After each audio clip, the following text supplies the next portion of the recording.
welcome to Washington Talk. I'm Eun Jung-cho. The U.S., South Korea, and Japan conduct their first ever trilateral air exercises to better respond to North Korea's evolving threats. Meanwhile, China sends its top diplomat to Washington as Washington and Beijing try to manage their relationship. Today, we discuss the latest security developments in Northeast Asia.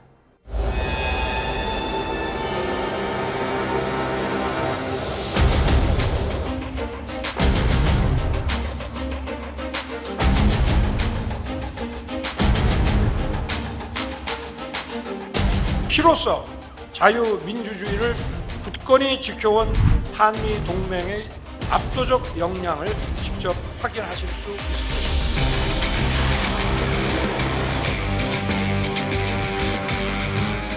I actually feel very confident in where we are right now with the ROK. I think we've never been in a better place.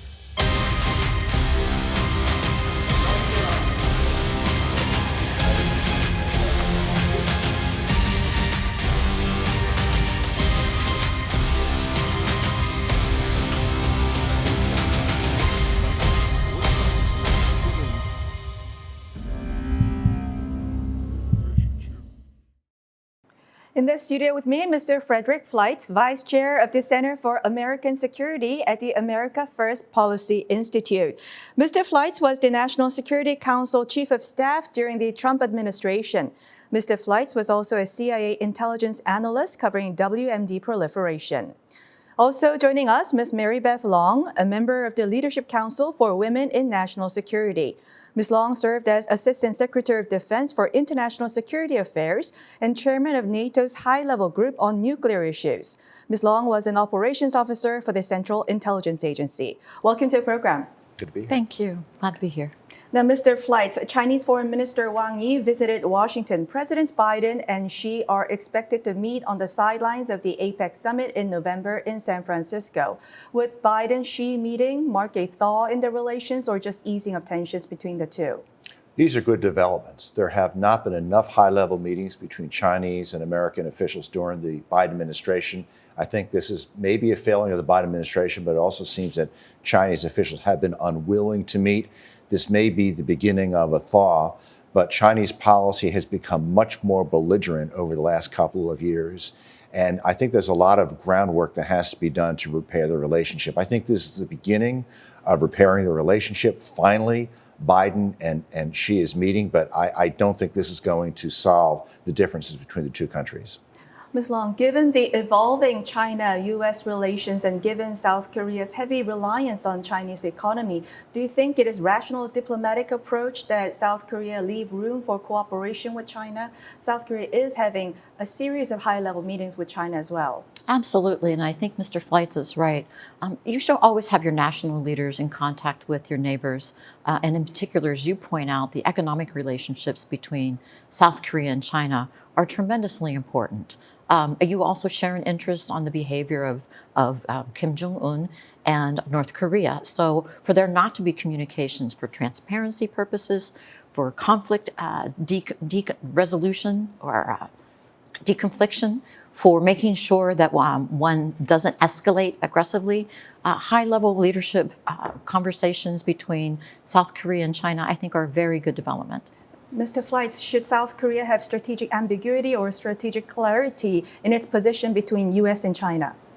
I think there should be strategic clarity, and I believe that the current South Korean government is much more realistic than the Moon government did, that I think was very naive on the threat from North Korea and the threat from China. And I'm very happy to see this new trilateral relationship between the U.S., Japan, and South Korea that recognizes the threats in the region, that these three states have to work together. They can't let the Chinese divide America's allies, South Korea's allies in the region. I hope that also Taiwan will be brought in to this relationship.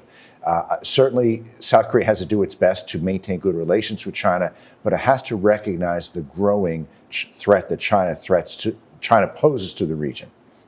Ms. Long, China sent its special envoy to the Middle East, Ambassador Zhai Zun, to the region to promote peace talks between Israel and Hamas.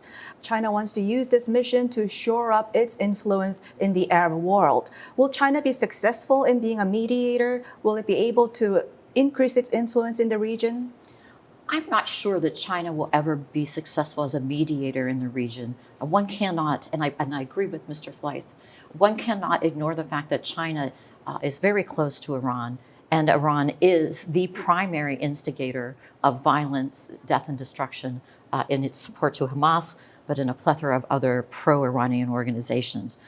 Mr. Fleitz, South Korea's Joint Chief of Staff said that Hamas attacks on Israel may have used rocket-propelled grenades and 122mm artillery shells supplied by North Korea.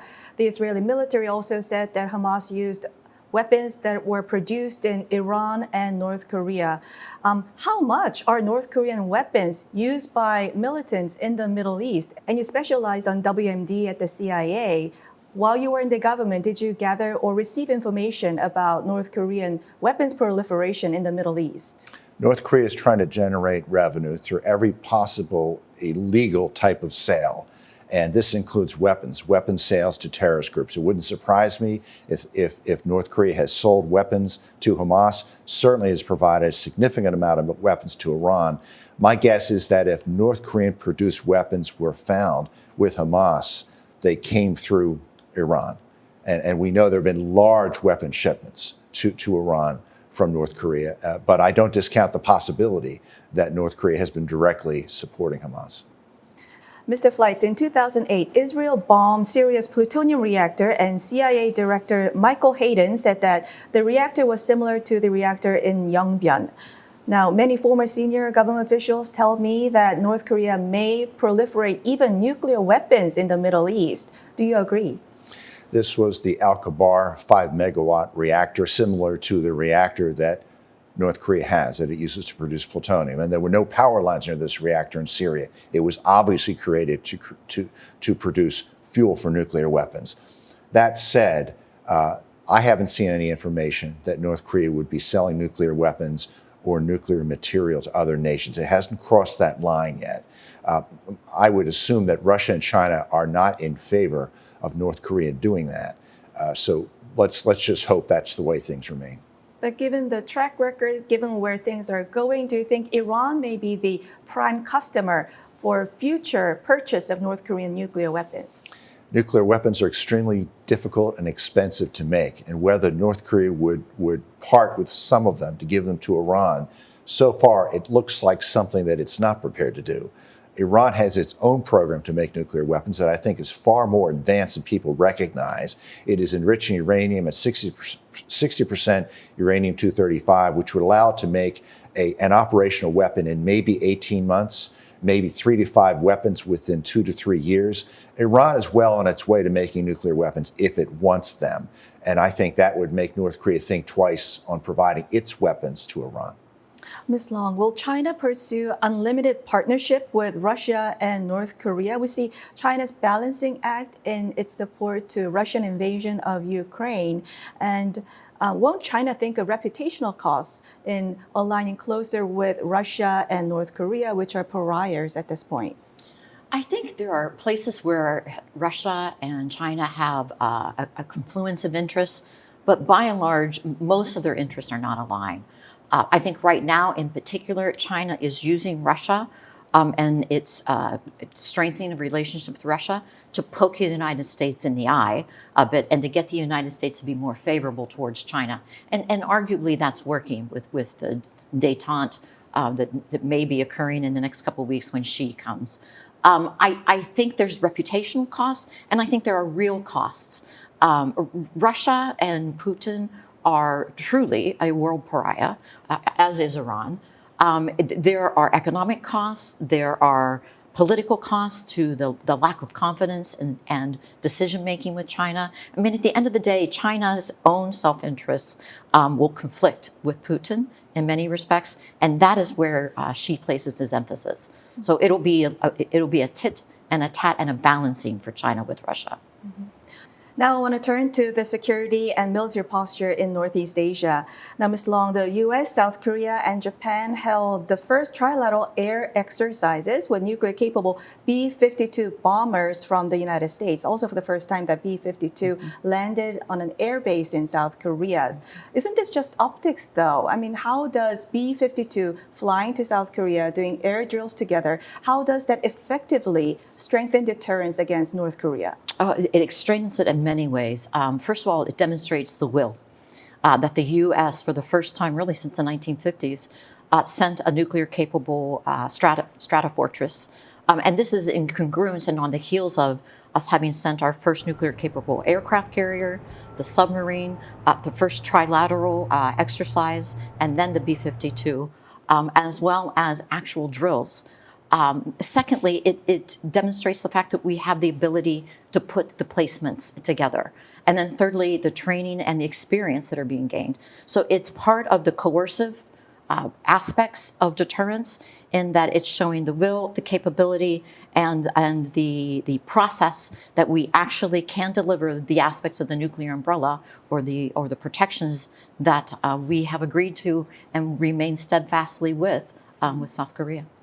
Ms. Long, Richard Johnson, Deputy Assistant Secretary of Defense for Nuclear and Countering WMD Policy, said that I don't think extended deterrence can be any stronger than it is right now with our close allies in the ROK. Do you agree? Is U.S. providing extended deterrence to ROK stronger than U.S. extended deterrence to NATO? I don't think there's a comparison because our nuclear deterrence and our nuclear apparatus with NATO are very different. But I do think that the comment that he made is largely correct in that it is unprecedented, really the last 2 years of not only the words and the documents, but putting the assets into place and demonstrating the assets, training. And of course, we have the nuclear organization now, can't remember the name of it, but Nuclear Consultative. Yes. With South Korea. But I do think there's several pieces that are still missing, and that's the cyber aspect, the AI aspect, and all of those will evolve as part of the nuclear umbrella as we go forward with South Korea. Mr. Fleitz, there is criticism that the temporary deployment of U.S. strategic assets to Korea does not change the fundamental dynamics and is not sufficient to address the problem of evolving North Korea's nuclear and military threat. Do you agree with that? I think there's some truth to that we have to have engagement, a diplomatic engagement at a higher level of the U.S. government with North Korea. That has been lacking in this administration. And I think that the deterioration of U.S.-North Korea relations became so serious. That's why we had President Yoon talking earlier this year about South Korea acquiring its own nuclear weapons. And I think that led to all kinds of changes in the U.S., South Korea, Japan relationship. And I think President Yoon really made a significant contribution in promoting security in the region and maybe raising an alarm bell in the United States that much more has to be done to stand with its allies in the Asia Pacific. But I think what we're hearing is good in terms of what we're doing with our military, but we have to do more in terms of finding a way to negotiate with North Korea. We still have a part-time U.S. envoy, special envoy, named to deal with North Korea. He's a great guy, but it's symbolic that we don't have a full-time U.S. official assigned to work with North Korea. That should be fixed immediately. I like to see the Secretary of State go and meet with Kim Jong-un and find other ways to engage North Korea to lower tensions. You just talked about the lack of high-level diplomacy between U.S. and North Korea, and South Korea's ambassador to the United States, Cho Hyun-dong, recently said that discussions about the need for dialogue on the denuclearization of North Korea have waned in the United States. If this is the case, what should be the policy alternative? Should the United States pursue arms control and risk reduction discussions with North Korea, or revert back to the fire and fury kind of maximum pressure on North Korea? I think maximum pressure by President Trump was very successful. I don't want us to go back there if we don't have to.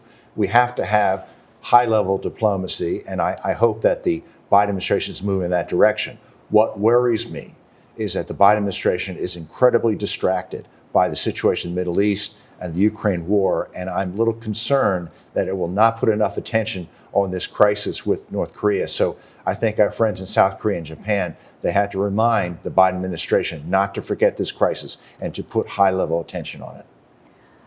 I think Mr. Fleitz has it right. And I also think President Yoon has it right by continually reminding us, continually reminding our leadership that while we are distracted, and I think that's a fair statement, China and North Korea will take advantage of a lapse in our judgment or a lapse in our attention. The one thing that Kim Jong-un does magnificently is when he feels like he's not getting sufficient attention from the United States, he acts to get that attention. And we ought to be able to prevent that. I think the engagement in the past, particularly with the Trump administration, really put the focus. And since then, we have appeared like it's not as important as it really is to us. And the pressure domestically that President Yoon is dealing with in getting his own weapon is something the U.S. needs to embrace and to deal with because our lack of attention exacerbates that problem. On that point, if there's lack of interest in denuclearizing North Korea and North Korea's capabilities only grow, don't you think pressure for South Korea's countervailing bomb will only grow? And wouldn't the United States have to think about this hard? Absolutely, and it's something we ought to be thinking about now. Actually, we should have been thinking about for the last couple of years and months. And I think Fred had it about right. We got distracted. It's absolutely something that the U.S. needs to be thinking about, and we need to help President Yoon and the South Korean people feel secure, feel adequately protected, and feel like they understand with transparency and assurance that what will happen if Kim Jong-un and North Korea continue down this path, I believe, of self-destruction. U.S. officials say that extended deterrence to South Korea is at the strongest point at this point, but just as how U.S. redeployed tactical nuclear weapons to UK, do you think at this point U.S. should consider redeploying tactical nuclear weapons to South Korea? I think everything should be on the table for South Korea, particularly to the extent that it is involved in this larger context of China, Russia, and North Korea becoming the bad boys of the world, becoming the instigators of violence and conflict. Is it time to put tactical nuclear weapons to South Korea? I don't think so. But should be off the table? I know so. It should not be off the table. Nothing should be off the table. We've made a commitment to the people of South Korea. We've got a tremendous leadership right now. And as we relook at our tactical nuclear posture, we should also be looking at our extended deterrence to our allies in the context of nuclear strategic and tactical deterrence. No, I agree with Ms. Long that we should keep it on the table. It may not be time to transfer these weapons right now, but before we do that, we have to have some high-level dialogue. And Mr. Fleitz, some American politicians support an America First policy and express skepticism about America's role as the world police. A poll by Chicago Council on Global Affairs, 50% of American respondents favored using the U.S. military if North Korea invaded South Korea, while 49% opposed it. If the U.S. returns to isolationism, will the U.S.-ROK alliance be able to withstand politics? Well, this is my favorite question because I work for the America First Policy Institute, and my colleague, General Keith Kellogg, who also was Chief of Staff of the National Security Council, we've worked very hard on what an America First approach to national security means. It means a strong U.S. military, putting the interests of the American people, the American economy, American security first, but it does not mean isolationism. It means working with our allies, working with alliances, making sure our allies carry their weight. It means keeping our country out of unnecessary and unending wars, but a strong military that will hold our enemies at bay. It is not isolationism. I know many critics of President Trump and those who believe in America First think that. America First is no different than South Korea First. My guess is that South Korea is not going to let the United Nations run its foreign policy. People who believe in America First in this country believe the same thing. We want the interests of our people first. That does not mean we are going to forsake the interests and security of our allies. But America First policy during Trump administration even consider pulling out U.S. troops from South Korea. That could be reconsidered, and that would further undermine South Korea's security on the Korean Peninsula. That is not going to happen. I know President Trump raised a number of things. He toyed with ideas as someone who is not a foreign policy expert. He understands that America has to have a strong troop presence in Japan and in South Korea. Those troops aren't going to be coming out. He's made statements about America's allies and the contribution they make to these forces. But President Trump came to the Oval Office as a businessman without a foreign policy background. And there's a number of things he proposed, like pulling U.S. troops out of Syria. He was told, you can't do that, Mr. President. That will cause the situation in Syria and Iraq to deteriorate. So he changed his mind. I think South Korea should understand that President Trump is a friend, a strong supporter of South Korea, and he will be so if he's president again. Ms. Long, what is your take? Would isolationism or even just ideas to pull out U.S. troops out of South Korea, wouldn't that send jitters to allies in Northeast Asia? Absolutely. But I actually think that Fred touches upon a really important point. I think the U.S. Used to believe, or maybe some in the U.S. used to believe, that isolationism, that we sort of pull back and we stop playing a policeman of the world or participating in the world's security, that's not possible any longer. If we learned anything in COVID, if we've learned anything regarding our supply chains, our energy policies, isolationism in the traditional sense is not an option really for any country, and certainly not for the U.S. I think Fred has it right in that isolationism or returning to America first is not mutually exclusive to America being powerful. Actually, frankly, they work together, and they can only work together. America being powerful abroad, America being perceived as a reliable partner to its allies, America being perceived as a partner in security who will put not only its resources, but its troop and its coin available to our allies to protect themselves, and us being activists and ensuring that those who share our values and our principles are protected worldwide. And one of those stalwart allies is South Korea. So I actually don't think they're mutually exclusive, and one does not really lead to traditional isolationism. If any of you can take my question, not only considering pulling troops out of South Korea, the Trump administration also asked South Korea to increase its burden sharing in keeping the U.S. troops on the peninsula. And people say that time was when the U.S.-ROK alliance relationship was really deteriorating. So how can you be sure that wouldn't happen again? I don't think the U.S.-South Korea relationship deteriorated under President Trump. I think it was a fairly strong relationship, and I think the people of South Korea appreciated President Trump confronting Kim Jong-un and reducing the threat from North Korea. And I think when the people of South Korea look at the Biden administration versus the Trump administration, they see a big contrast. They see how the threat from North Korea has surged during the Biden administration because they have paid almost no attention to North Korea. They've ignored it. They've allowed this threat to take off. I think if Trump comes back, this threat will be dealt with, and that's what the South Korean people are looking for. Wouldn't you agree that the Biden administration has mended the alliance relationship from before? I think there were a lot of misunderstandings at the end of the Obama administration and during the Trump administration, partly because we as a country are very messy when we articulate. And I think Mr. Fleitz is correct. At the beginning, in particular, with a new president, I think he saw foreign policy as transactional. And the one thing that we, like a businessman would, I think that it took a little while for the president and his staff to get into place and understand this is more of a strategic game in foreign policy. I think that the advances that the Biden administration has made in reassuring South Korea and these really unprecedented maneuvers and demonstrations of ability and prowess are incredible.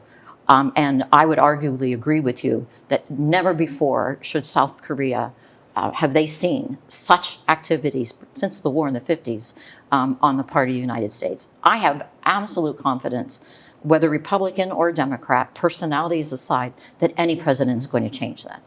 In fact, if anything, every candidate that I'm hearing is double downing on the fact that South Korea, Japan, and the incredible efforts by the trilateral is something that we need to triple and quadruple down and build upon, frankly. And that's the role that President Yoon is playing. And what has happened in the last years with South Korea is the beginning, not the end, and not something anyone's interested in pivoting away from. Well, on that positive note, we will end our discussion here. Mr. Fleitz, Ms. Long, thank you very much for joining us. My pleasure. Good to be here. And thank you for watching. We'll be back here next week with U.S. experts to discuss the two Koreas and the region right here from Washington.